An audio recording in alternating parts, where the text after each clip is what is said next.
As well get started. We're going to talk about zero waste, the Lamorinda Zero Waste Challenge. And just so I know, is anybody already signed up for the Lamorinda Zero Waste Challenge? Some good hands. Okay, there'll be an opportunity at the end for you to sign up if you'd like to. Let's see here. Okay. My name is Laura Worley. I'm from Sustainable Contra Costa. We are a nonprofit that educates people on sustainable actions they can take in their everyday lives, in their homes or apartments or wherever. I'm very honored to be here to chat with you today. Thank you so much for coming. We got a big break in the rain. We were so excited about that. I didn't want anyone driving in that wind earlier today, so it worked out well. I want to tell you about a special contest we're running called the Lamorinda Zero Waste Contest. Okay.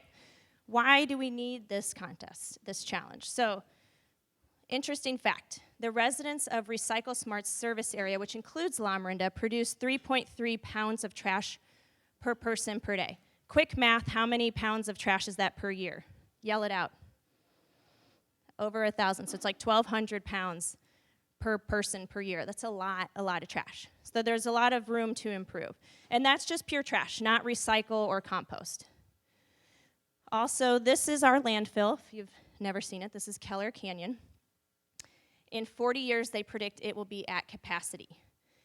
Global landfills release 11% of total methane emissions. Methane is bad news greenhouse gas. It is 84 times more potent than CO2 in a 20-year period. So that means it's 84 times better at absorbing the sun's heat.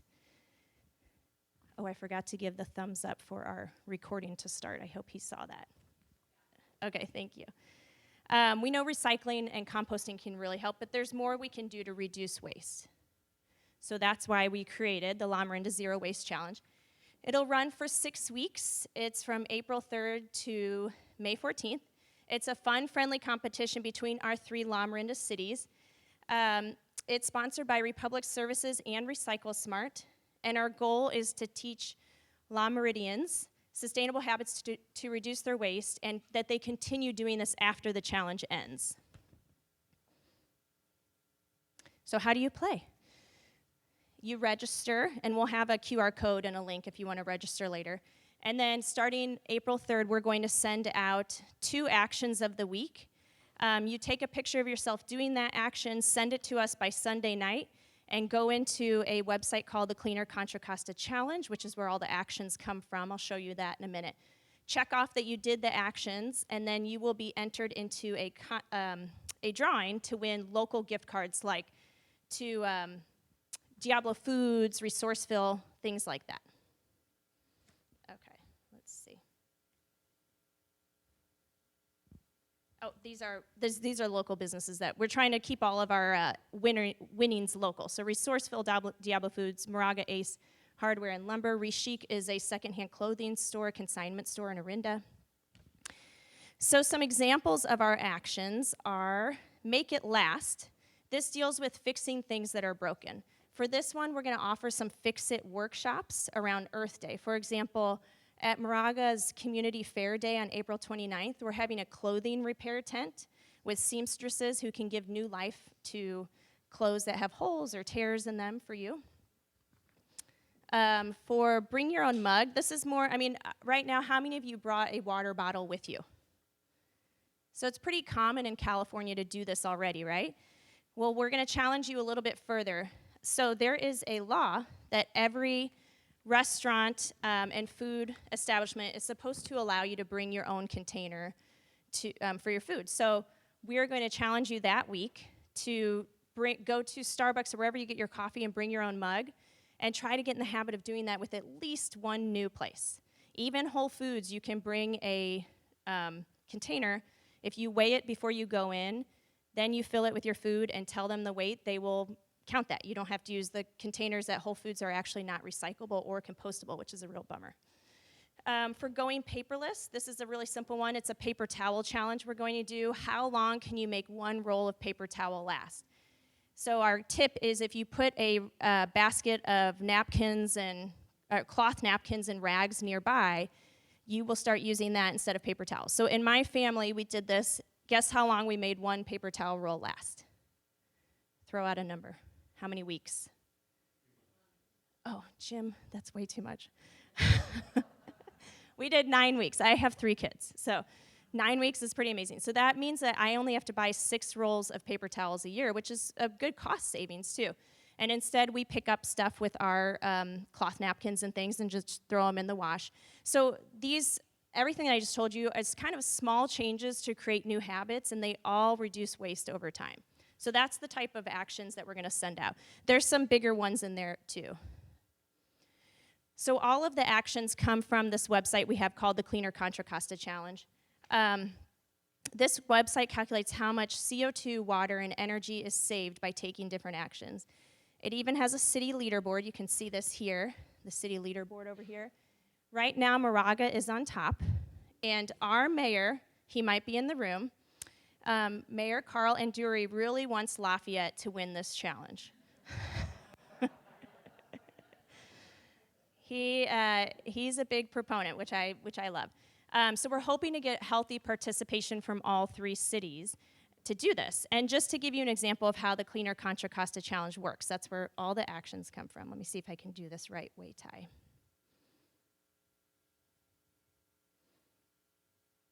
Here we go. Yeah. Okay. So this is my Cleaner Contra Costa Challenge profile. You can see it calculates here the points that I've earned from doing actions. I've done, since I started this website a year and a half ago, I've taken 26 new actions. I was already doing 24 of the actions. I've earned 21,000 points. 1 point is equal to 1 pound of CO2 reduced or 10 gallons of water. I've saved almost $2,000 a year. A lot of people think of sustainable actions as costing money, like putting solar, but a lot of them actually save you money, like my paper towel example. These are the actions that I'm wanting to do here. And then down here, when I started the website, you can take your home energy baseline to figure out how much energy you're currently using with your washer, your oven, how much water you're using. It's a quick survey it asks you, and then it tells me my baseline. So in my house, most of our electricity, most of our greenhouse gases come from our transportation. We don't have an electric car yet, maybe in the future. And then some of it comes from food and waste, from travel, from heating our house.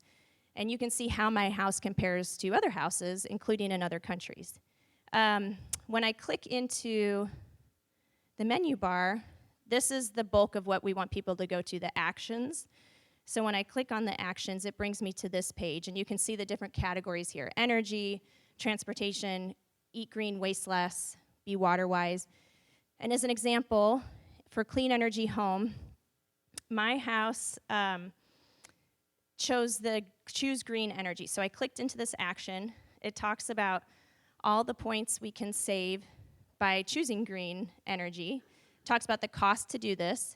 And then I can choose if I wanted to do 60% green electricity, 100%.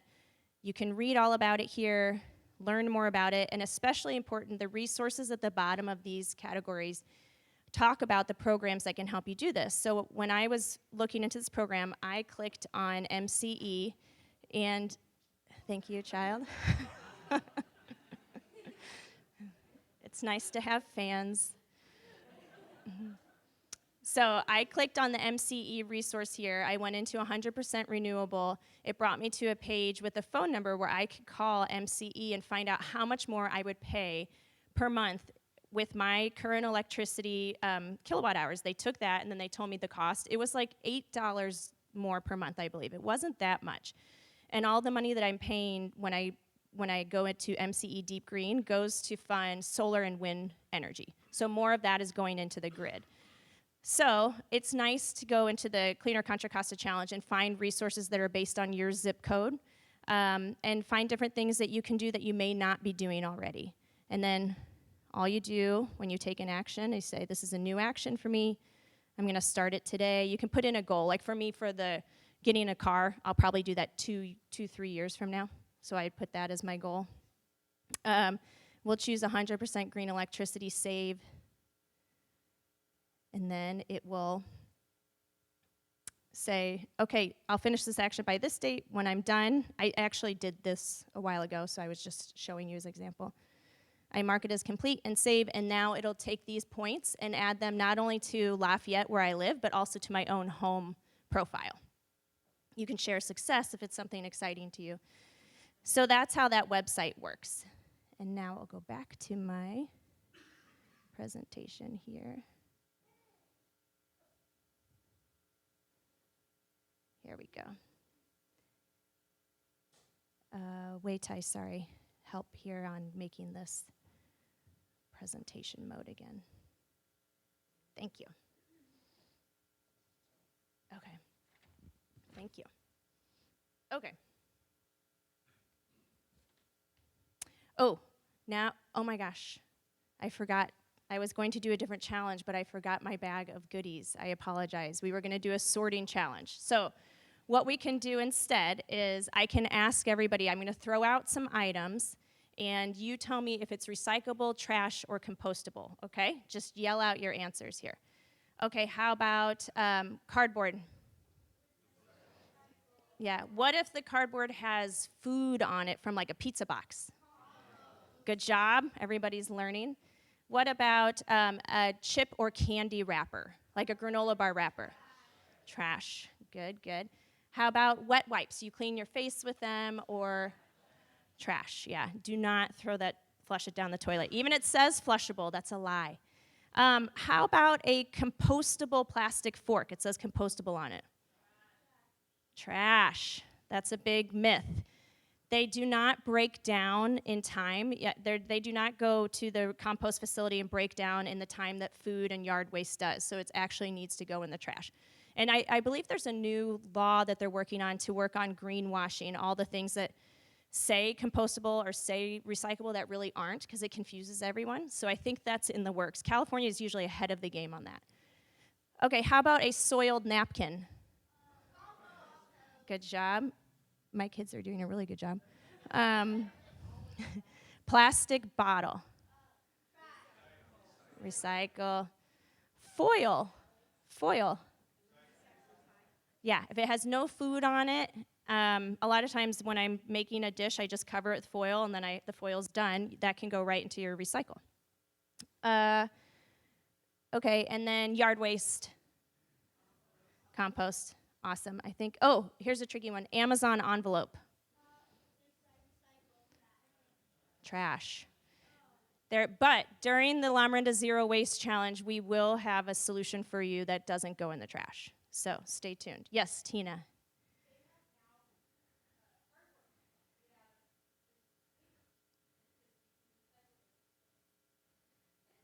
Oh, great. They're getting better. Yeah. But all of our cardboard that we all get from Amazon, that all can go into the compost or into trash or recycle. So we're good there. Okay, I think you got everything right. Let's see. Pretend that you just stood in a room and did this. Oh, styrofoam. That was the only one I forgot. Yep, styrofoam's pretty bad news. In the past, all of these things went into the trash, and now 30% is being recycled, 30% composted, or 40% composted. Okay, food goes in compost too. So landfills, of course, as I mentioned, they will eventually be at capacity. So California's goal is to divert 75% of its solid waste. There's 3 things that we can do to help with this. One is we can produce less waste. That's why we're doing things like the Lamorinda Zero Waste Challenge. Composting, as we just discussed, putting our food and yard waste. Composting is amazing because our landfills are made up of 40 to 50% of food and yard waste. So pulling that category out and bringing it to a compost facility is really amazing. It turns into soil and biogas. So California's ahead of the game there. We're one of the only states that does this humongous effort to compost as much as we can. And the other thing we can do is to recycle. I'm sure you've seen a lot of products now say made of 50% recycled material or 80%. So we're getting better. Our cardboard Amazon boxes and most paper can be recycled 5 to 7 times before it's made into toilet paper, tissue, or paper towels. Both aluminum and glass can be recycled endlessly, so they're amazing materials to use in packaging. Recycling is awesome because it creates a circular economy where we use our resources over and over. And as I mentioned, cardboard, glass, aluminum, they're pretty easy to recycle, but plastic is a little tough. So I wanted to show you a short video on why we want to have some other solutions for plastic. Plastic has major pros and cons. It can be flexible, it can be hard, it doesn't corrode. We use it in medical devices. The issue is that we've overused it. So plastics take 500 to 1,000 years to break down. And as it's breaking down, it gets into smaller and smaller pieces called microplastics, which end up in our waterways, it ends up in our animals. I'm sure you've seen all these pictures of turtles, and then it ends up in our bodies too. So we are working on solutions for plastic, and the less packaging materials that come in plastic, the better. So let me try to go to this video here.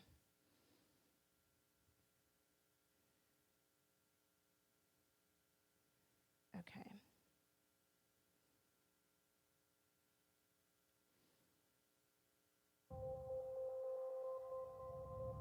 As you can see, most of what's here is paper and cardboard and cans and bottles. That's what's really recyclable. But also in here is all kinds of other stuff that we have to sort out because some company made it and told people it was recyclable. And it's not. All right, Lynn. Okay, Martin. Good package, bad package. No, not recyclable. Styrofoam egg carton. Bad package. No go. No. Plastic pouch. Not recyclable. No good. Recyclable. Natural jug. One of the No few good. plastics that is. How about cardboard? Yes, give us all the cardboard. White cardboard, brown cardboard. Any color cardboard.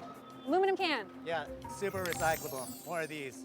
Clear plastic bag. No, any kind of film or flexible packaging is a no-go. Black plastic bag. Even worse. Brown glass bottle. Excellent. Recyclable.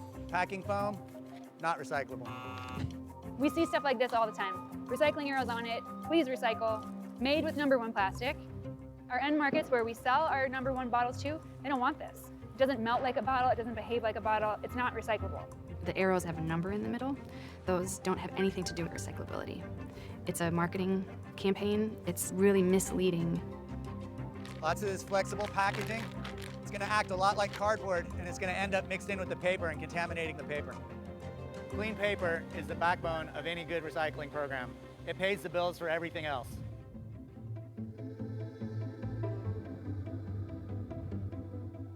The recyclers have to pay extra money to have people there to pull the plastics out manually or to add a new $1 million piece of optical sorting on the paper line that we never needed before.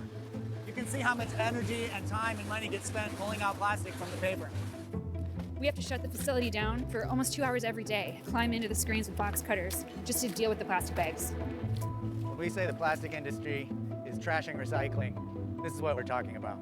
This is material that came in to the recycling facility from people's recycling carts and is going to leave as trash. This is going to end up being burned or buried.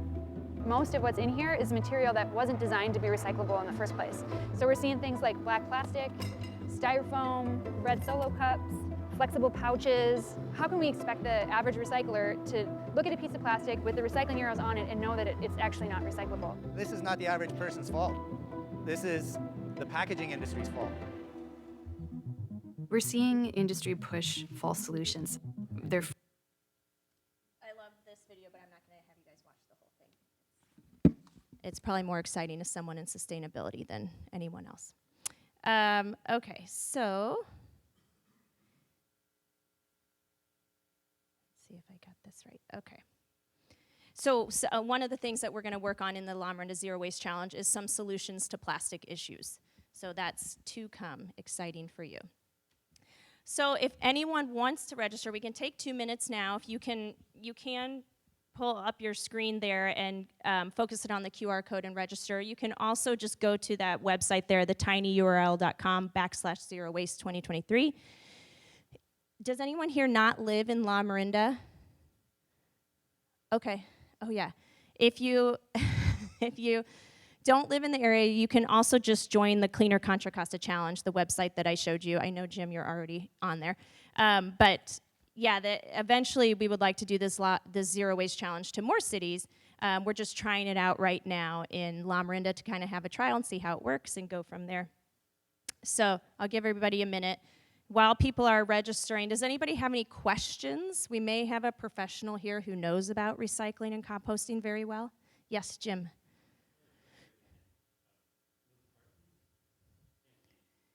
Like the non-plastic ones. Yeah. Yeah, that's true. I mean, now I've seen Clover makes milk cartons that are cardboard that say they're made from 80% post-recycled material, but they're lined, so we cannot recycle them. Correct. So, someday. Yes.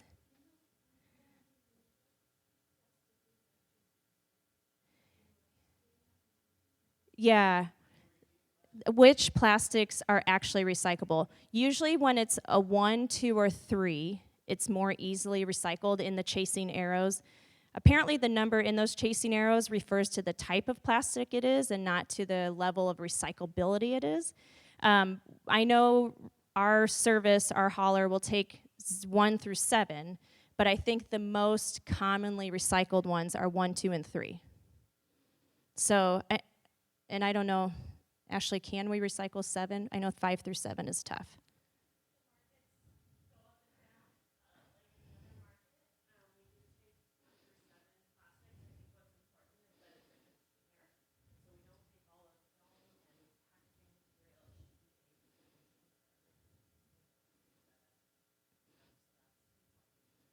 Yeah, but 1, 2, and 3 are usually pretty, yeah, they're good.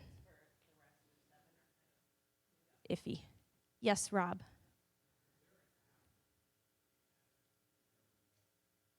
Oh. Oh my gosh.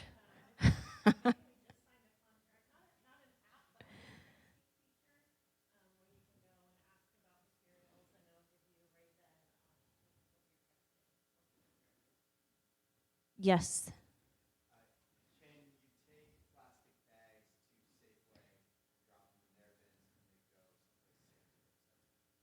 Yeah, that's part of our zero waste challenge secret that we're gonna. Safeway has bins in front for a company called Nextrex that takes the bags that they showed in that video that clog up machines. They will take all those bags and make them into building materials, and it's like park benches and building materials and all of that good stuff. So we're working with them to find out more. Yes, we young.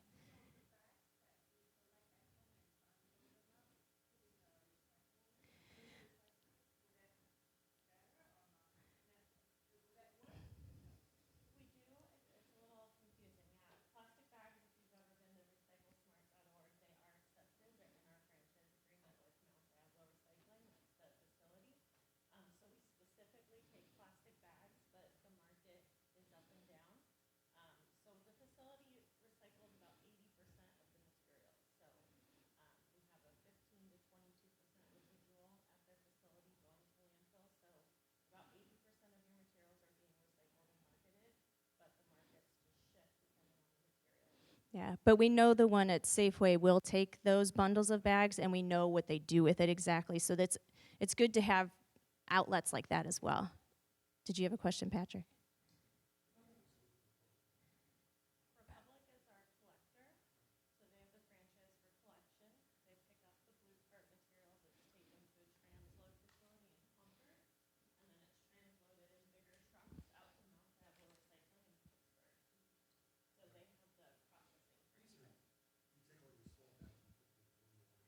Yeah, the bundle.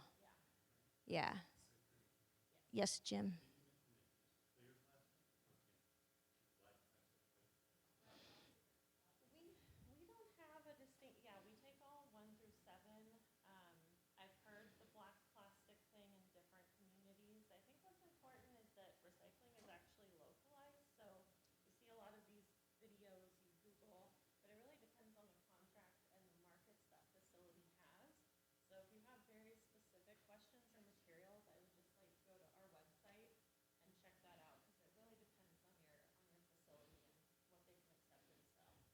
Tom.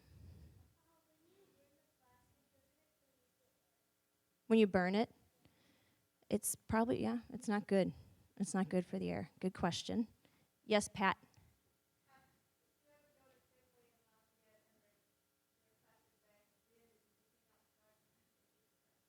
Yes. Yeah, they're doing remodeling right now. I just was there last week. I said, where's your bin? And they said, yeah, just bring it here for now. Yeah. Holly? So that we don't just fill up our landfills and become a trash nation. Any more questions? Thank you, Ashley. Ashley works for Recycle Smart, and I feel like I email her about once a day. Oh, great. Do you want me to do my final thing, or do you? Okay. Yeah, this is it, Tina. I just wanted to give a plug for a fun event we're having March 20th. It's a 70s bingo dance party. It's at Creekside Commons in Lafayette. There will be prizes for best dressed. I was just trying on some dresses last night. I can't wait. We'll do about an hour of bingo. It'll be fun bingo. We have a fun announcer for it. There'll be prizes with each round.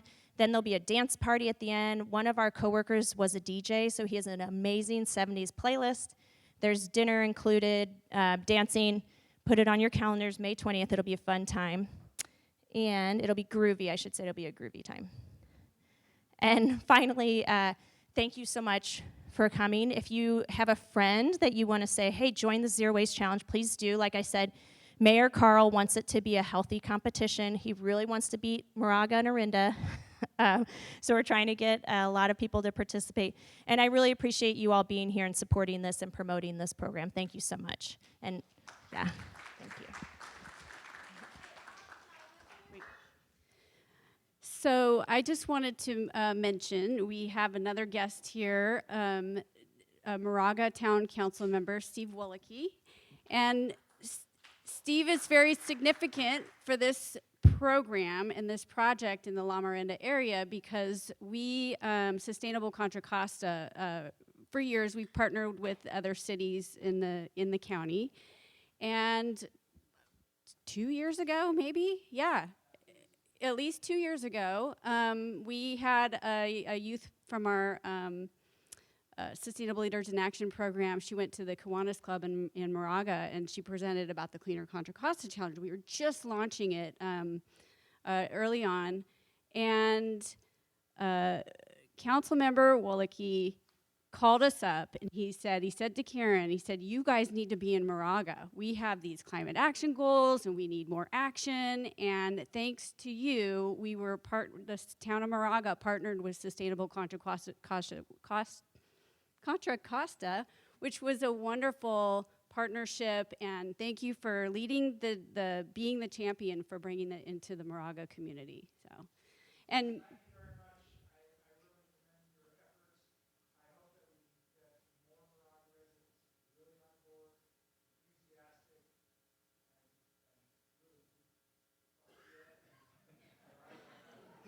perfect.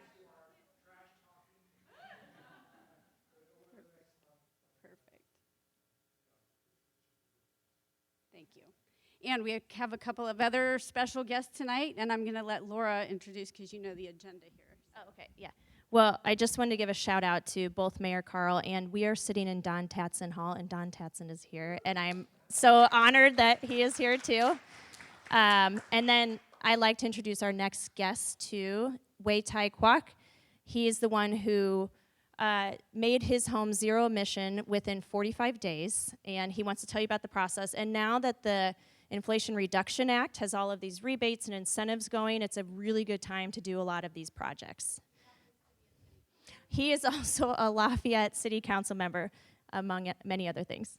All right, well, let's give it up for Laura. What a great talk. She's got a personal fan club all here. I wish I had a fan club like that. But also thank you all for attending here today, because I'm really touched and impressed that you are wanting to spend your time to learn more about zero waste homes, which we just learned about. And the second half of our program, I'm going to talk about zero-emission homes. So these are all a bunch of zeros here today, but that's going to be the idea here to learn. And so just for me to jump ahead to the good news, I'd like to start with the good news first, is that there's money in this for all of you in the room here. And that starts with the Inflation Reduction Act, which passed Congress in August of last year, and it provides 10 years of stimulus to, it's the biggest action that the U.S. Congress has ever taken in our history to address the climate crisis and focus on solutions, particularly in building electrification. And so that's what my talk is about tonight. The effective date of that act was just 12 weeks ago on January 1st. So you guys are going to be amongst the first in this 10-year window to be learning about what you can do to be part of the solution. But before let me start with this picture taken of our planet about 50 years ago in 1972 by the last of the Apollo missions to sort of bring home what it is that we're talking about, what is so important. This is the only planet in the universe that is known to sustain life. And so life on Earth is something very precious and something that we must really take action on. And in 2006, the reason I got involved in this is I went down to the Lamorinda movie theater with my wife, Violet, and we saw this film called An Inconvenient Truth. It was a documentary film about climate change. Did people here in the audience happen to see that film? Okay, a lot of you. Well, at that time in 2006, my children, Gareth and Shelley, were at Happy Valley Elementary School. Gareth was in Mrs. Summers' class, and Shelley was in Mrs. Fisher's class. And I remember walking out of the movie theater that day and saying, gee, if what I heard just now was true, that the planet's temperature is rising, that humans are the likely cause, and that there are consequences, we don't have 100 years to solve this problem. We only probably have 30 or 40 years. And when I looked at my children, I said, this is going to be too late for them to be the ones that solve the problem. I suddenly felt this huge burden on my shoulders that, oh my goodness, the adults of today, me, I've got to be part of the solution. And so ever since seeing that movie in 2006, I've tried through my life at home, life in my community, my professional work, to be part of the solution in everything I do. And today I'm going to really just focus on how we can be part of the solution in our homes. But the context for that is since that picture was taken, our planet has gotten warmer. 20 of the 21 hottest years ever measured have been since 2002. And the 8 hottest years ever measured have been the last 8 years. In fact, last year, 2022, was the 5th hottest year ever record. So really, 9 of the last 9 years were the hottest 9 years ever measured by weather instruments on our planet. These are not records we want to be setting. But if we ask ourselves, why is the planet getting warmer? The answer is that human society is emitting more and more greenhouse gases. The most egregious of those greenhouse gases is carbon dioxide pollution from the burning of fossil fuels. And if you go back to 1850 over here, when the first oil well was drilled, does anybody know what state in America the first? Oh my goodness, where are you from? Okay. All right, bravo. We've got a prize, extra cookie for you. Okay, so, the industrial age here, and really in my lifetime at least, the last 50, 60 years, a lot of driving and airplanes and so forth that drive up that have driven up fossil fuels. I will point out that you see this little notch at the top there? Well, that's COVID. In the year 2020, emissions dropped 6% suddenly. And then in 2021, it increased 7%. So it shows you we can actually make a quick hit, but then we're back to business as usual. So I've actually asked myself this question, must we burn fossil fuels in our homes, right? I mean, who has a gas cooktop or gas furnace, right? We all pretty much have homes that have fossil fuels. So this is 6 years after I saw the movie. I said, well, let me try to reduce my carbon footprint, and I put these solar panels on my roof. That was me screwing in the last screw into the panels, and that's my daughter we got a Nissan Leaf in 2012. So I actually thought, well, I put solar panels on, I got an electric vehicle. That's probably about as much as I can do with my house, right? So that's where I was for many years, just having done those 2 measures. The good news, by the way, on the Inflation Reduction Act, the IRA, is that there's a 30% solar investment tax credit that has now been extended for 1 decade. It was scheduled to expire next year, but now we continue on, so there's still that tax credit. And now electric vehicles, $7,500 for many EVs, but the new kicker is that there's $4,000 for used vehicles bought from a car dealership. So that's a very new incentive that's come out. But anyways, back in 2019, I heard this word, building electrification, for the first time. And like I'm in the business of understanding this, I hadn't even heard this word till 3 years ago. So what is building electrification? So I sort of like researching things. So I started reading these reports. These are long reports, a couple hundred pages of reports. So I'll just boil it down for you guys to see what was the actual takeaway from buildings. Is it good to electrify the buildings? What's the cost impact? Turns out that in many scenarios, notably for most new home construction, we find electrification of space and water heating and air conditioning reduces the homeowner's cost over the lifetime of the appliances when compared with the same with fossil fuels. So that means if you built your home from the beginning all electric, you would be saving money over time. But for me, I had already built my home, so was it going to be cost effective for me to rip out all my fossil fuels and replace it? Those studies said we can't tell because we don't know how old your home is, we don't know what was in it, so it was non-decisive. But I decided with my wife that we were going to try it anyways, and let's just see what it was going to be like. So we went and looked in our house, where do we burn natural gas? Gas. And we had a gas furnace, we had a gas water heater, we had a gas cooktop, and a gas fireplace. So those were the 4 things. If we could get rid of these things, then we could actually stop burning fossil fuels. So I want to share with you a bit of my journey in trying to get rid of these 4 appliances and see what happened back in 2019. Well, the first thing we asked was like, how much is it going to cost to do this, right? And what are the benefits? And so, typically, as I would say, we were going to start the project, we were going to get cost quotes, and then we're going to begin the rest of it. We'll get started. So I started calling contractors up to say, I want to do this. And 4 out of 5 contractors try to talk you out of doing it, right? They'll say, why do you want to get rid of gas? It's so good, and it's expensive to go to electric. They have all these excuses. So I had to get through all the ones that said no, no, no, until one, I found that yes, and then finally got the 10th guy to get the second vendor. Those are people who know what they're talking about. You'll know when you know you're talking to somebody who knows what they're talking about. But I talked to one of the vendors who actually did not offer to give me a cost quote. He wanted to do an energy audit. And I said, oh, he's just trying to upsell me something extra for $550. So I know what's, So I was like not really paying attention. But then he explained, I really want to do this because it's important for me to do the energy audit so I can properly size your equipment. And I said, well, I wonder what exactly that means. I'll explain that later. I said, okay. And he said, if we'll charge you $550, but if you hire us to do your job, we'll credit it to the job. So I said, okay, we'll do that.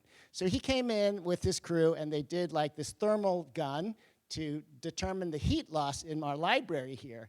This gun, the lighter colors is warmer, the darker colors is colder. So what this was telling us is that we have leakage of cold air coming into the house in the wintertime through this roof, which we can't even see it, but it's leaking out, right? So it's because the insulation in the attic is not tucked in all the way into that corner there. And so you're losing heat from your building envelope. And the reason why is that in many of our homes, my home was built in 2004, so this was only 15 years after I built my home, right? I had a pretty new home. They don't fill the gaps with all these pipes, so there's all sorts of places that your preciously warmed air or cold, you air condition it, it just seeps out through these holes, these air gaps. So the measures they talk about is foam sealing or gap sealing is important for insulating and making your building envelope vacuum tight, which is really the standard of building. So lighting cans, they have holes in them that leak, and your ductwork in your attic can have leaks. And in my case, mine was not buried. You usually should try to put it inside, under the insulation. But all of this is to say that here's the heating and cooling load requirements of my house before and then after. And the idea was that blue is for cooling, red is for heating. And, if you could reduce your loads by 44%, a reduced load would mean that you could buy smaller, cheaper equipment, which is what the guy was trying to get through my thick head back then. So I say, well, what does that really mean? If I like cars, and so I think if we related to a car and we had a big, heavy load, then I would have to pay, an expensive truck $50,000, and my gas mileage would be, 23 miles a gallon. That's if I have a big load. But if I could reduced my load and my load was less, well, maybe I could then get smaller equipment, right? That costs less to start. Maybe this costs $16,000, and you get better fuel efficiency over time.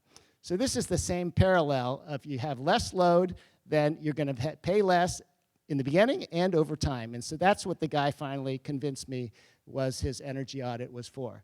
And also the value of doing energy efficiency measures, which the Inflation Reduction Act does reward you. If you do this set of measures, you'll get money for this. This, for example, was the pink fiberglass in my attic originally, but they vacuumed it all out and removed it, so it made the roof, the attic look like this. And then they did the air sealing on all the gaps there. And then I'm going to show you the blown-in insulation that they put in afterwards. Here's a little video that I took. This is the final attic after it's been insulated with cellulosic insulation, which is a shredded newspaper product. You can see it's about 16 to 18 inches. 16 to 18 inches deep. Okay, so that's what my attic looked like afterwards. So no fiberglass, they changed it to shredded newspaper.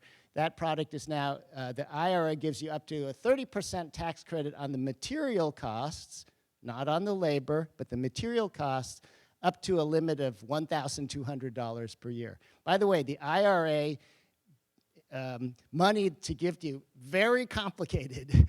And so I'm just going to try to give you a flavor for this. And the big idea is like, there's lots of money there. The more nuance is that it's sort of complicated, but worth going after. And talk to your tax accountant, because I'm not here to give tax advice. But $1,200 I could have had on that. Okay, so this was a picture of before, but what happens when you do insulation after? Look at how much better that the leakage is, right? Much less leakage. That means the money you're spending heating and cooling is not leaking out from your space. So that was the first step, insulation. Then we also looked at our gas furnace. This was our gas furnace before. It had the air conditioning compressor outside, and we replaced it with something called a ductless heat pump. Now, I'd sort of heard that word, but I didn't know what it really meant.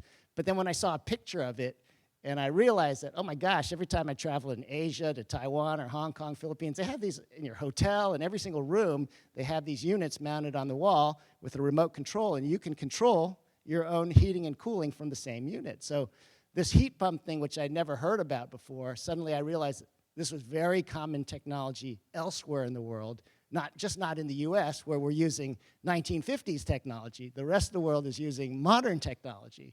So that gave me a little more confidence that I wasn't going to do something super exotic, but the technologies were actually very standard around the world. Now, one thing to know is that the energy efficiency of gas versus electric appliances, in the US, the gas appliances here may be 81 or maybe the highest 97% efficiency. But heat pump technology can bring you up to 240, 400%, or even in Japan, 700% energy efficiency. How does that happen? Well, I've used the word heat pump a number of times here, so let me give you a quiz. What appliance in your home today has a heat pump? Refrigerator? Okay. You guys are correct. A refrigerator is one of the most common pieces of equipment that has a heat pump. And what it does is it pumps heat from inside the refrigerator out, and therefore making the inside colder and colder and colder. That's why your refrigerator inside is cold, because the heat is pumped out. And sometimes if I stand in front of mine with my bare feet, I can feel the warm air coming out on my toes, right? That is really the heat being rejected from inside the refrigerator out. Now, if we applied that heat pump concept to my whole house, I can actually do the same thing and take heat from inside in the summertime. If I want to cool down my house, I could just get the heat pump to pump that heat outside of my house. And in the wintertime, the great thing is these things work in reverse and can take heat from outside and bring it in. Now today, people will say, well, hey, Wei-tai, it's cold outside. It's 40 degrees outside. And it's 70 degrees in the room right now. How can you get from 40 degrees? How can this room be 70 with a heat pump? Does anybody can explain that? And the answer is that there's this magical thing called a refrigerant that's in the heat pump that has a boiling point of like negative 50 degrees. And so when it's plus 40 degrees outside, it thinks it's boiling and it boils. Well, it does boil, right? It's boiling hot. And so because of this refrigerant, ability of refrigerants to boil at very cold temperatures, you can transfer heat even when, because 40 is relatively warmer than 30, which is relatively warmer than 20. So there's always relative heat outside. The heat pump will go gather that relative heat and bring it inside to warm this room. Okay, that's the deepest in the technology we're going to go into today, but you know, we've heard this word heat pump so many times, it's worth knowing how it works. Rob? If there are no ducts, how does it work? That's good. I'll explain it right on this slide. Perfect timing. So this is my house after the heat pump, the ductless mini splits were installed. The north side of my house has one heat pump that's, again, it's either rejecting heat, bringing heat from inside out, or taking heat from outside in. And the same, this is the south side of my house.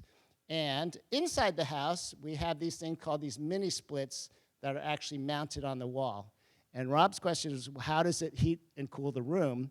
Is that rather than having a ducted system, that the air goes into that plastic box and gets heated up, and then the fan forces it out and just keeps going in circles to get warmer and warmer and warmer, or colder and colder and colder, depending on the temperature. So all of the heating and cooling is happening in the room. My old system, let me see if let me get the hit here on the IRA is that you can get up to a 30% tax credit up to $2,000 a year for doing this measure of heating and cooling of your home.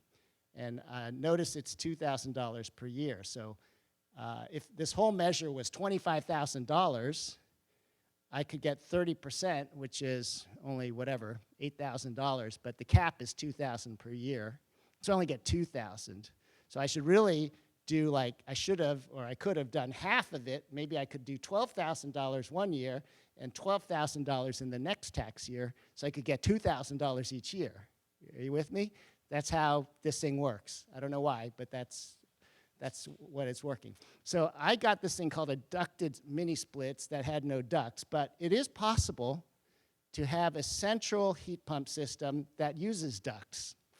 And originally, I thought this was going to be my strategy because I had a centrally ducted system. I could just rip it out, the gas one, and then put the heat pump version in. But my contractor said, no, your ductwork is so bad, it was installed so inefficiently, this is not going to work. You should just put the mini split in the room.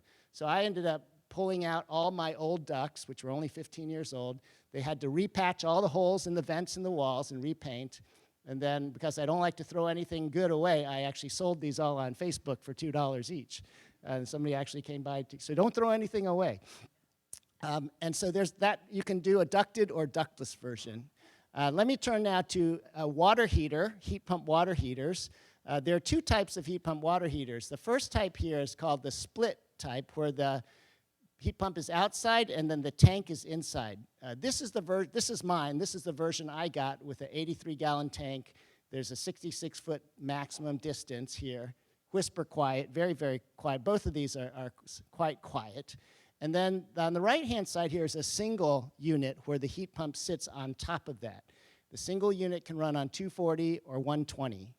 And let me just say that the credit for heat pump water heaters is the same for heat pump furnaces and HVAC. It's 30% tax credit up to $2,000 a year.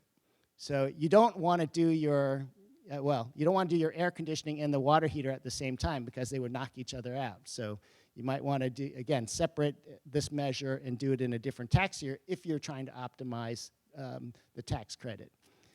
I want to show you a short video. It's just a 60-second video explaining what a heat pump is for water heating, and specifically a hybrid heat pump water heater.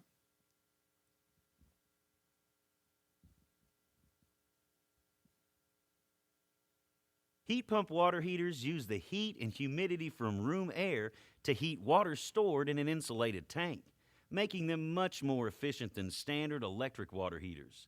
A fan pulls room air across an evaporator coil, transferring heat from the air into refrigerant in the coil. The heat turns the refrigerant into a vapor. A compressor compresses the vapor and pumps it through condenser coils that are wrapped around the tank.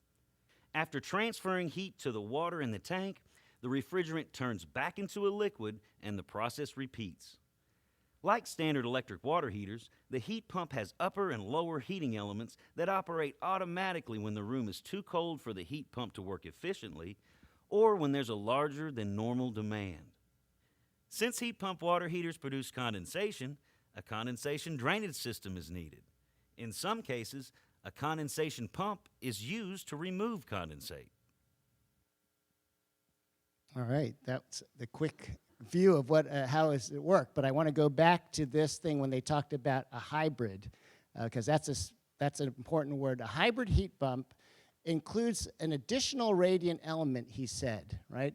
What that means is, remember, the heat pump is operating up here at 200 to 400% efficiency, and they've added two radiant elements below, which is like the old-fashioned kitchen cooktop radiant. That is actually 100% energy efficient. So most of the time, if you rely on this, that will be good to get most cost-effective, most energy efficient. But if you have guests coming over for Christmas and you've got like a whole bunch of 12 people going to take a shower right at the same time, you want to heat up your water faster, and you can have the hybrid kick in to make your water go heat up faster rather than the heat pump. So the hybrid solution, I think, are very practical these days. Rheem makes this version, but you do want to check to see if you see the word hybrid in there, because that actually can give you excess capacity when you need it, but when you don't need it, you just turn off the hybrid feature. Rob.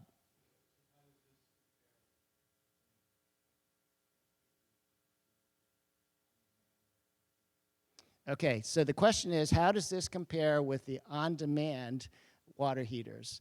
And that's one of the most common questions I hear is, isn't it better to get an on-demand versus a tanked? And on-demand, actually, number one, they're always gas. They're not electric. The electric ones would be, for taking shower purposes. They do have on-demand electric for a sink that's in a guest room that you use for 20 seconds. You can do on demand. You can't take a 3-minute shower with on-demand electric. The power supply would be massive. So gas is for on demand. So on demand does not get you away from gas, but it does save water, right? Which was some of the purpose there. Okay, so we go to the next slide.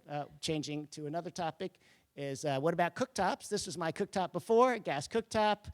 One thing I learned when I switched my gas cooktop that I did not expect was that there was actually hazardous health effects of my existing gas cooktop. This is an image of a gas cooktop when you turn it on. Typically I don't see any flames, but if you use a thermal camera and you look at the actual pollution from a special camera, there's actually a lot of pollution going into our homes from gas cooking. And that's not actually too surprising, because I wouldn't put my propane barbecue in my house, turn it on and run that, right? Wouldn't do that, but how come I was doing that all these years with my gas cooktop? And it turns out that in those gas flames, there's nitrogen dioxide, carbon monoxide, formaldehyde, and PM2.5 particulate matter that was entering my house. It turns out that the EPA, if they regulated indoor air quality, which they don't, they only regulate outdoor air quality, I think over 2/3 of California homes would fail the EPA requirements for safe air quality. So that was really shocking to me. I didn't know that this was one of the benefits. I was just trying to electrify, but the more I learned about it, I was glad we took it out. So I actually I did this job with a friend of mine. We pulled out my old stove. There's the old gas line. There's the old 120. I had an electrician pull a 240 line in there. That cost me about $500 to run that to my circuit breaker. And then that was the wiring of the pigtail that I did. And then I just plopped in this new electric cooktop into the same hole that I had before. And that's my new one.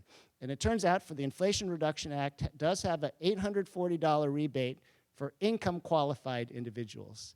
Now this is a topic that I'm going to discuss soon, of what does it mean to be income qualified. But let me just show my last thing was my electric fireplace. I used to have a gas fireplace here. I did this job again myself. I pulled out everything except the walls of it, and then I stuck in this electric LED log set. You plug it into a 120, and it sort of looks like it. The flames behind it is a projected image, like a projector, like we're looking at now.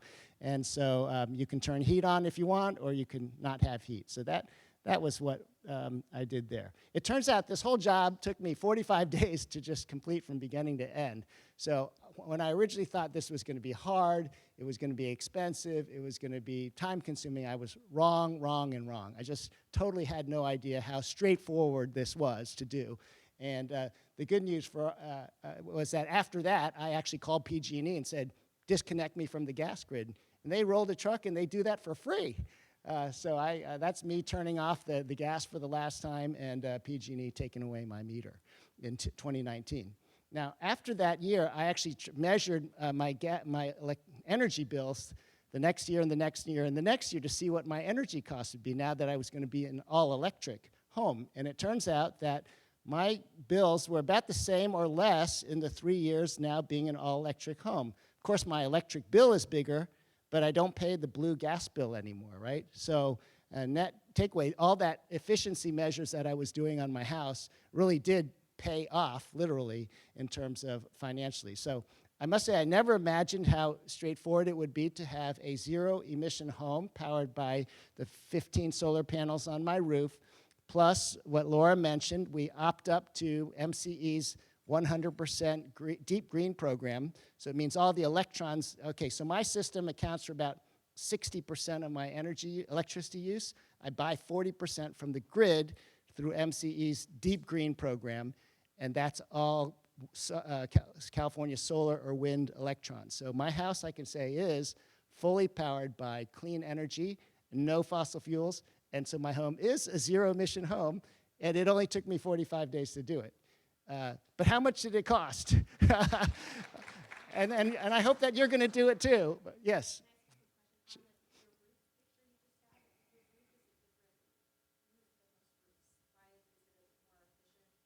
Okay, so Laura's looking at my roof. This roof is actually called a standing seam metal roof. I actually had an asphalt shingle roof when it was first installed in 2004, and unbelievably, within 15 years, it was leaking and failing, and I had a 40-year warranty. I was so upset about that. But anyways, I took that asphalt shingle roof off, and I did this metal roof, which actually is much more energy efficient because a metal roof, a heavy asphalt shingle, asphalt is like what's the tar on our roads, right? You know how warm the roads are in the summertime? They absorb all that thermal energy. Well, that on your house, it absorbs all the thermal energy, and it puts it into your house in the summertime, making your house much warmer. So it turns out if you do the thermal formula for roofs is the weight. This roof weighs 50% of an asphalt roof. And so it has less thermal mass, so it doesn't hold as much heat. It dissipates it more. So less heat goes into my attic, into my house, and that's why my energy bills are less. I use less air conditioning because of the energy efficient properties of metal roofs. However, this roof costs 3 times more than an asphalt shingle roof.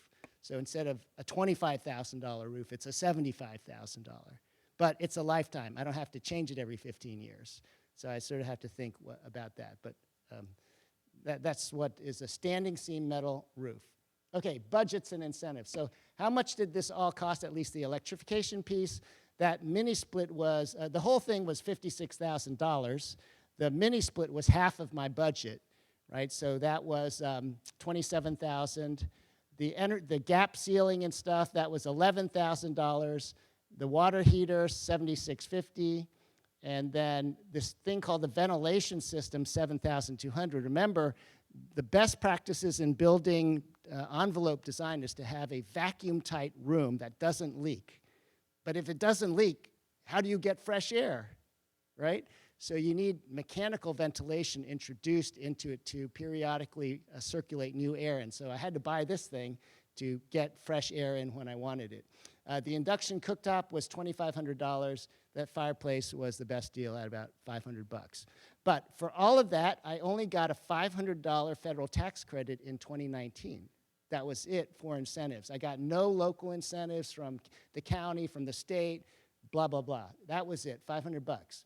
So the good news for you is that you don't have to, do the same thing. You're going to get a lot more if you do that. And so just to summarize at least the big ticket items on heat pump, water, and HVAC stimulus, here's what the IRA offers us. Every American can get 30% federal tax credit up to that annual $2,000 starting January 1st of this year for the next 10 years. Then, if you're an American that's considered median, moderate, or lower income households, as defined under the IRA, you will get up to $14,000 more of rebates, not tax credits. These are upfront rebates.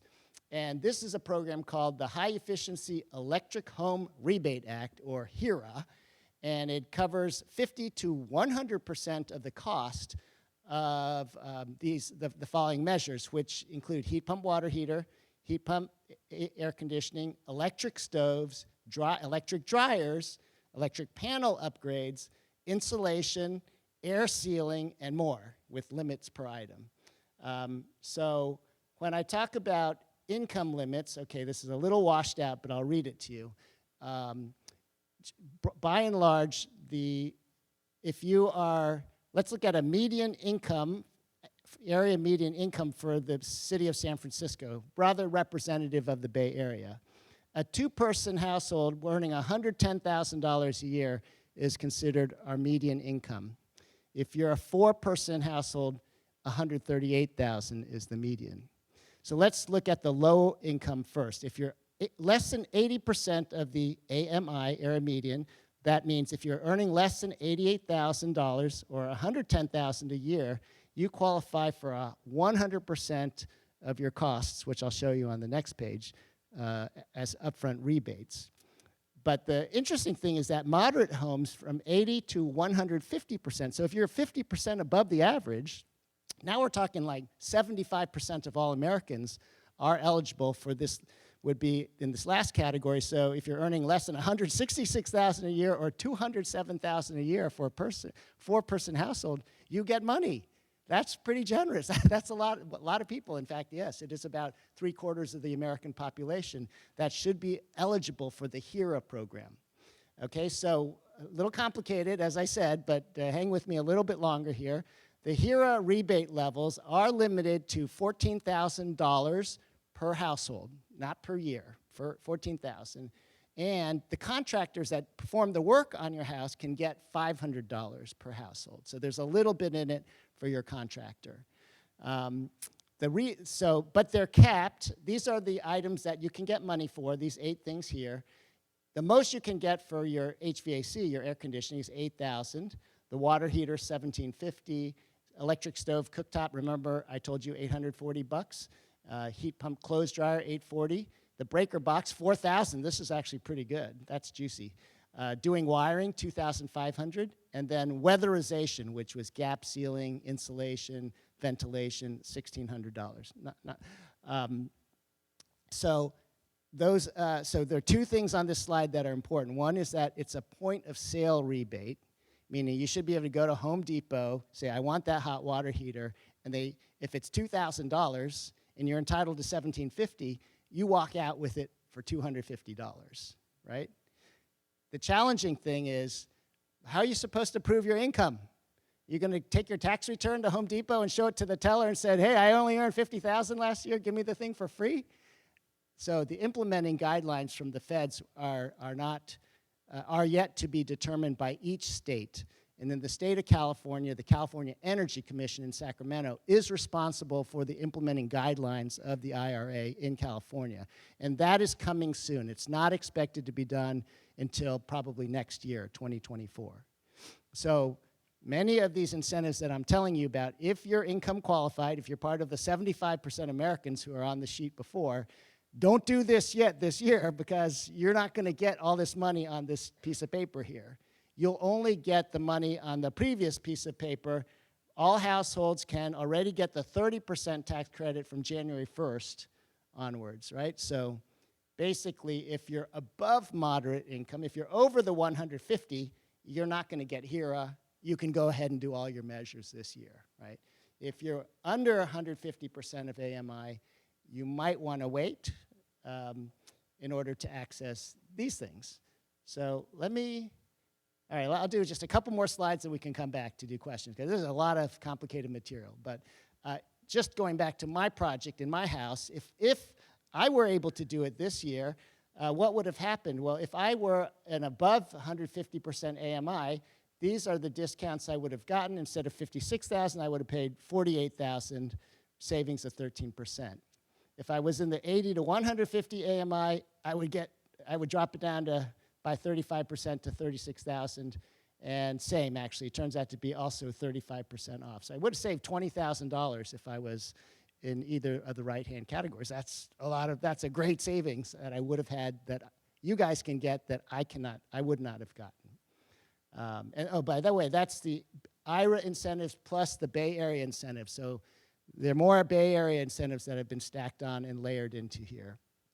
And okay, just to anybody here interested in changing out your water heater in the next few years?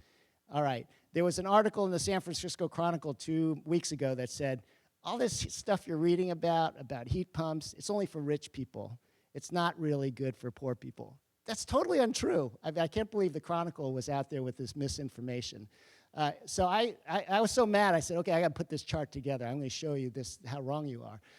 But heat pumps are, in fact, affordable, especially to the affordables who I was just telling you about. They get the best deal.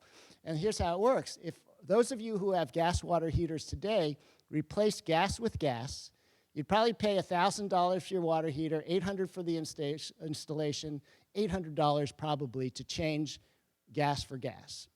But if you did an electric heat pump version instead, remember, unfortunately, this is so complicated. Now you got to think of income. What is your income? If you're above 150, in the middle or lower, the heat pumps are more expensive. It's $2,500 versus $1,000. And the installation is way more expensive. It's $3,500 rather than $800 because of all the electrical that has to be run.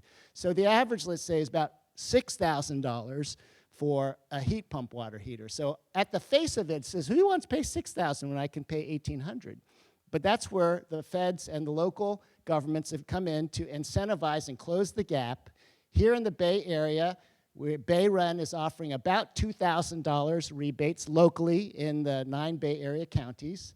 And remember, in the HERA program was offering $1,750. So that's there. So the total with those upfront incentives is now down to this number. And remember, everybody's eligible for that 30% federal tax credit, capped at $2,000, but all of these are now less than $2,000. So 30% off $4,000. So the end price is $2,800 here, but the income qualified are $1,575. It's less than a gas water heater. So this is not true that heat pumps are only for the rich and not for the poor. It's actually the opposite, and I hope the Chronicle will run a news story with the correction. But that's just the upfront cost.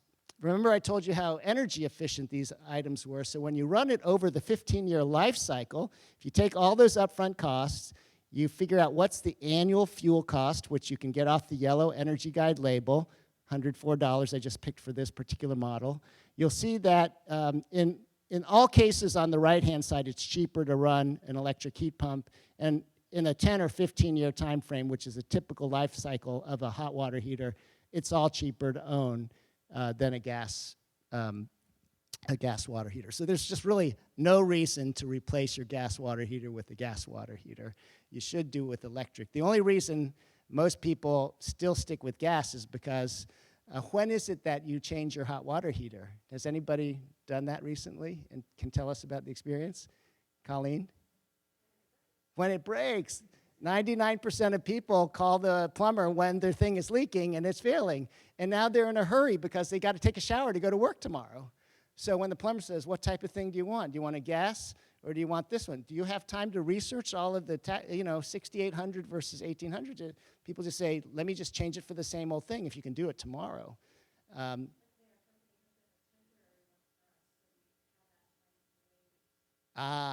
Perfect. So that's a very good tip for the community, is that more and more electrical heat pump plumbers are offering to change your gas for now for a couple weeks while they do all the electrical lines in and get it all ready, and then they come take your gas out and they put in the temporary gas out and they'll put an electric in. And that is a very important tactic that the contractor trade is learning about in order to, when they get to your house and it's leaking and they don't want to, well, some of them don't want to replace gas for gas. The trend in California, oh, by the way, so there was an exciting announcement by the Bay Area Air Quality Management District 2 weeks ago, which voted 20-0 to ban the sale of gas water heaters starting in 2027, and to ban the sale of gas furnaces in 2029. And that was very exciting to hear, but that also means that, you know, even after 2028 or so, you will not be able to replace gas for gas. All right, so this is a page of, I told you a lot of complicated stuff.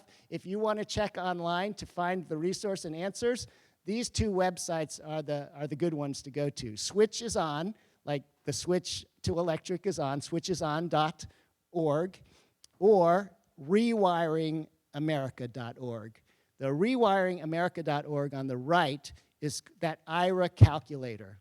You put in your zip code, it knows what your area median income is, and then you tell them what your income is, and it tells you whether you qualify for the HERA and how much, the 50% or 100. So you can go to this calculator. This is a national calculator, but it works in the Bay Area to figure out, in this case, if this homer, 94549, was 2 people in the family, your tax filing is joint, and then your income's $125,000, this is what you're eligible for, $14,000, total incentives $26,000. So that can, these are my go-to sites to sort of demystify which contractors can do it at what discounts, and also what are my discounts. So with that, back to our good old planet Earth. We're here today again. Thank you for spending the first half of the presentation learning about how you can zero waste, and the second half, how you can do zero emissions. So you're all set for the rest of the year. You go do these things and you go tell your friends, and hopefully most of you from Lafayette. How many of you from Lafayette? All right, and how many from Moraga? Okay, thank you for coming, but Orinda, anybody from Orinda?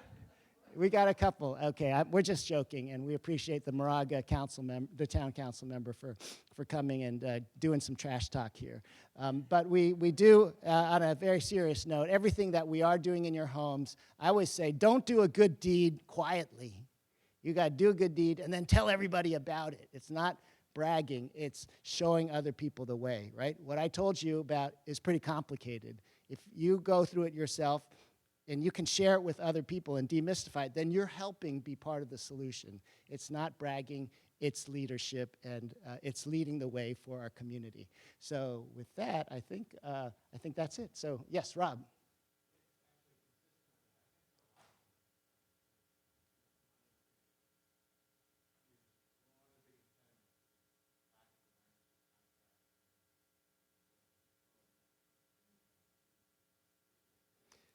Yeah, so Rob's question was, I told you 4 out of 5 contractors told me to stick with gas. Well, that was 2019. Hopefully it's better now.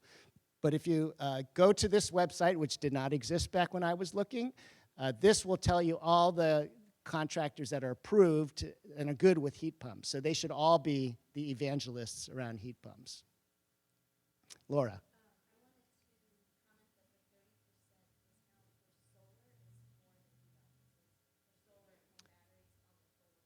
Correct. So Laura's comment was, if you go solar and the cost is $20,000 and it's 30% of 20, that's a $6,000 tax credit. And so it's not, there's no cap on the solar installation. And now energy storage is included in the IRA, so batteries are included. You can add if you already have an existing solar system, you used to not, if you wanted to add batteries, you could not get a 30% tax credit. But the IRA fixed that, and so you can add batteries to your system and get 30% off now if you'd like to for the next 10 years.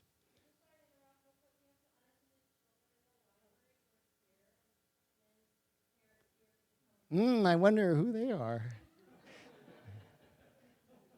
Tell them I want a hug. Like, Laura, that was unfair.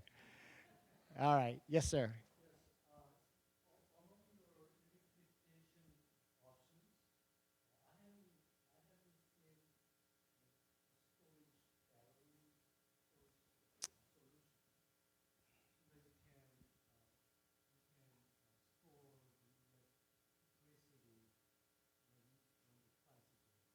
Yeah. Thank you for asking. So the question is, in my pictures there of my home, I did not show you a battery. I do not happen to have a Tesla Powerwall or that type of backup storage, partly because I installed mine 10 years ago when it was not around. Sure. And so anybody here that has installed solar plus battery? We got two. Okay. So how would I explain this?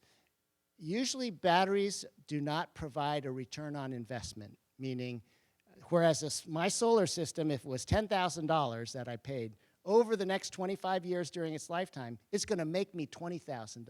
I'll make $20,000, so I'll be making $10,000. You have a positive return on investment for solar. If I spend $10,000 on batteries, I never make that back. The most I can get back by storing electrons at night when it's 10 cents a kilowatt hour and selling it to the grid when it's 30 cents and arbitraging the 20-cent difference, maybe I can make $5,000 back. So that means I cannot make my $10,000 back. Therefore, the only reason I would buy it is for resiliency in order to have power during an outage time, right? And that's worth it. People pay money for a gas generator, costs them something. So that is that's what you need to think about. The battery is not a positive return on investment. It is for resiliency. In my own personal case, I didn't want to hang a $10,000 battery on the wall. If the power goes out, I'll eat peanut butter sandwiches and apple. I don't have to use my oven. That's just me. But I think I'm also waiting for my new EV, electric vehicles, can plug into my house and charge my house and provide the power during an outage, as the Ford F-150 Lightning is advertised to do right now. You can read about how vehicle-to-home technology is already available. So I think the next generation of EVs will be able to power my car. I don't want to get and hang a battery on my wall.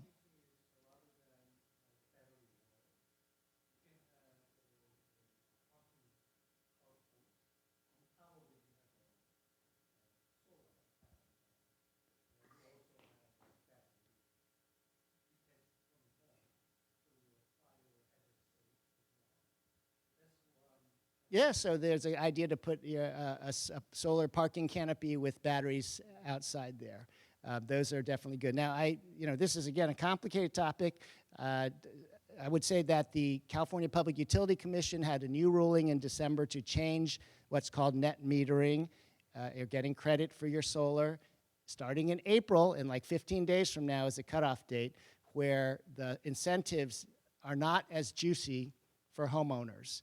And so the return on investment on the solar piece, instead of it being maybe 5 years, it now is going to be like 9 or 10 years to get it. And so the idea that batteries, that you should store some more in your batteries, the economics are a little better under the new solar regime approved by the PUC. Too complicated, but thank you for the question. Yes, Tina.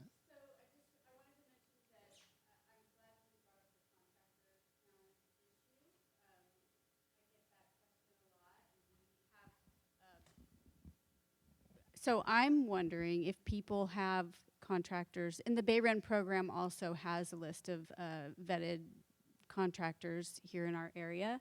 And by the way, the Cleaner Contra Costa Challenge has all these resources within each action. So every action that you could take, it has these local resources available right there. But if you guys know of any contractors that you would recommend for any of these different types of projects, I would love to get an email from you all with any names of people that you would recommend, so that I have that handy and I can share that with people personally. So I'm Tina at sustainablecocoa.org. Thank you for sponsoring tonight, Sustainable Contra Costa and Tina. All right, Maria?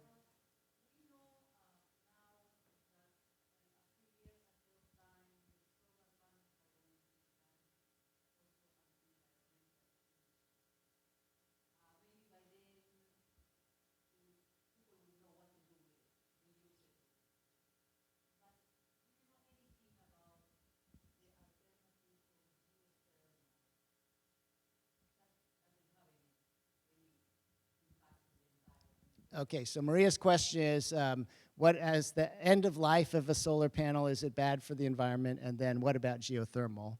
And the answer on a solar panel is that it does have, it's very good that it has a 25-year life, so it's a very long life cycle. And it's mostly aluminum glass, and so a lot of that can be recycled. However, there is a little bit of lead in the solder. Lead is a toxic material, and so that's really the problematic aspect of the solar panel, is how to separate the lead. So they do have to go to special processing facilities to separate the lead from the rest. And in Europe, which is about 10 years ahead of the United States in the deployment of solar, they have mature recycling facilities. But in the United States, we're immature. It's something we have to work on. Geothermal is using heat from the ground, and I think that that is something that is not like something every household can do. It's maybe more utilities in Hawaii can tap into that, but I think if you mean geothermal energy from the ground and geysers and so forth, that is something more at the utilities would take advantage of rather than individuals in the community. All right, we'll take two more questions, and then we're over time, and so I'll be here to answer questions, but we'll let everybody go with two more questions. Yes, Sarib.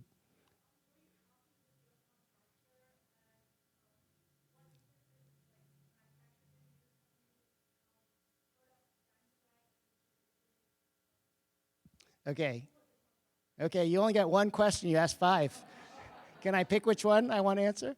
Okay, who was my contractor? Was Eco Performance Builders in Concord. They're like a 15 or 20 person small shop.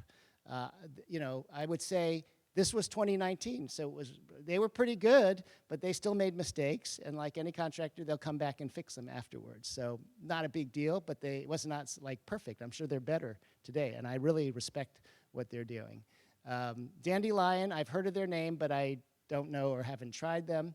What equipment did I use? I have a Fujitsu mini splits. I have a Sandin hot water heater, the split water heater, but I recommend the RHEEM, R-H-E-E-M, as probably the most cost-effective one. The one on the right-hand side, the RHEEM hybrid, probably is a good one for most people. And then I have Frigidaire induction electric cooktop, and then I have a Napoleon log set. And I can provide all of that. Did you ask any other questions? I got all 5, okay. All right, go ahead, Laura.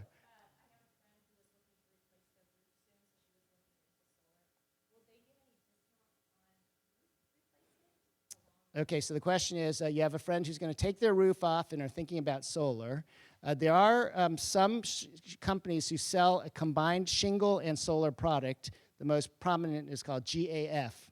They have a factory in San Jose, and they sell a solar shingle. So the benefit of that from a tax point of view is that you can get 30% off the total installed cost, product plus labor, for even though it's a roof, but it's a solar system. So this is one of the benefits of an integrated solar and roofing product, is you get 30% off the whole thing, including your roof. That answer your question? But that's probably there may be 1 or 2 other manufacturers out there, but this is sort of a new category. Oh, Tesla, of course, offers that. A beautiful product, but quite expensive. So if you go to teslaenergy.com and pick the solar shingle, they have a very premium product that will also be eligible for the 30%. GAF Energy, yep. Okay, we did it. Thank you so much for your attention. All right.